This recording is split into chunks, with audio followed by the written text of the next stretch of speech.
The cuttlefish is not a fish. It is a mollusk of the class Cephalopoda. The cuttlefish is a bit like a clam that millions of years ago came out of its shell and never went back. In fact, it still has a specialized shell, but on its inside, which is used for buoyancy and is called the cuttlebone. People for a long time have used this shell to carve casts for metal jewelry. These people are called cuttleboners. By me, and now by you. To move through the ocean, the cuttlefish has a wavy fin that surrounds its mantle. It also has a siphon, a muscular tube it can squirt water out of for fast propulsion. Imagine trying to move by vomiting out of a giant straw and flapping your skirt around very fast. That is how a cuttlefish do. The cuttlefish brain is larger than its entire body, including its brain, which may not make sense, but it does to the cuttlefish, because it has a very large brain. The cuttlefish has a very advanced eye, roughly in the shape of Charlie Brown's mouth when he misses a football. Or perhaps a W that someone wrote when they were drunk. Or the letter Q that someone wrote when they were really drunk. Despite its big brain and weird eyes, the cuttlefish is colorblind, which is curious because it is a color magician of the deep. Like a lactose-intolerant cheesemaker, the cuttlefish is unaware of its own gifts. With the help of millions of color-changey things in its skin, it can change color and texture almost instantaneously. Playing hide-and-seek with a cuttlefish sucks. They don't move, they just change color. You can hear them breathing while you count.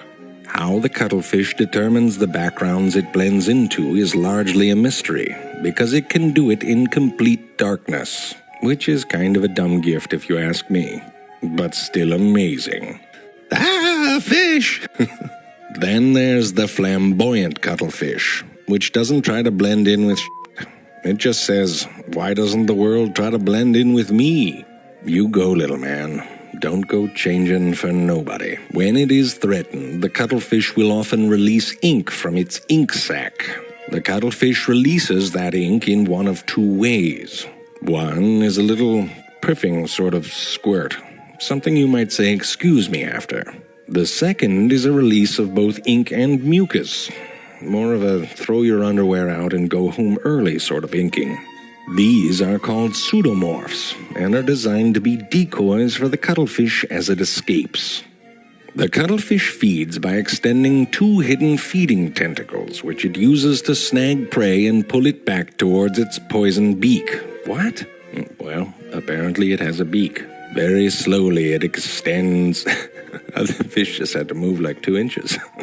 Cuttlefish mating begins when the male delicately grabs the female by the face and inserts another specialized tentacle into an opening near her mouth, which I hope is not her nose, and inserts sperm sacs. Males have 4 pairs of arms and females have 3. Weaker males often disguise themselves as females by hiding 2 of their arms. This reminds me of what I may or may not have done in the mirror as a young boy. These cleverly disguised males swim right past the competition and do the face sex thing. After the female eggs are fertilized, she gingerly and lovingly puts her eggs in some random friggin' hole on the bottom of the ocean. The eggs are called sea grapes by people who like shitty wine, and they are guarded by the couple until they hatch into the cutest little freaks in the universe.